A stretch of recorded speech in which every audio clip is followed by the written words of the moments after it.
Hello. હાલો.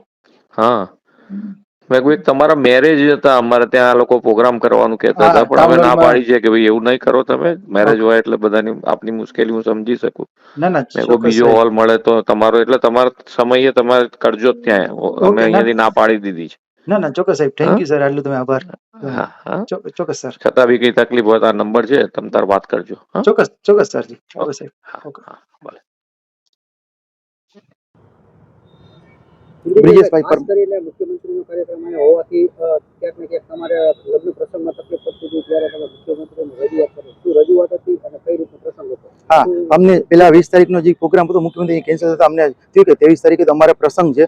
તો of course જ્યારે મુખ્યમંત્રીને કોઈ પણ હોય પ્રોગ્રામ એ ટાઉન હોલ ખાતે જ હોય છે. તો અમે માહિતી ખાતામાં વિરેન્દ્રસિંહને મહિલા આ રીતનો પ્રોગ્રામ છે, અમારે લગ્ન છે, તો અમે કઈ રીતે આગળ વધી એ અમને સપોર્ટ આપ્યો. પછી અમે સીએમ ઓફિસમાં વાત કરી, એના પીએ સાથે વાત કરી, અમે એક રજૂઆત કરી.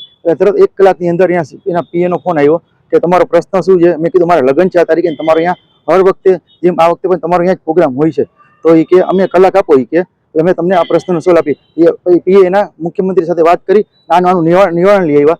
અને એ નિવારણ પછી અમને પાછો મુખ્યમંત્રીનો ફોન આવ્યો કે તમે ચિંતા ના કરો, તમારો પ્રસંગ 23 તારીખે તમે ત્યાં જ કરજો, હું મારું સ્થળ ચેન્જ કરી અને ધર્મંત્રી ઓડિટોરિયમમાં લઈ જઈશ. કેવું લાગ્યું મુખ્યમંત્રી સાથે વાત કરવાની?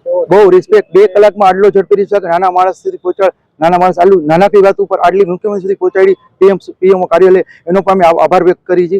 આવતીકાલે મુખ્યમંત્રીનો આભાર માનવાનો છે. હા, અત્યારે અમને જાણ કરવામાં આવી છે કે કાલે 10:30 અમને મુખ્યમંત્રી મળવાનું છે. ફેમિલી સાથે 10:30 અમને એનો આભાર વ્યક્ત કરવા પૂર ફેમિલીમાં જવાના છે.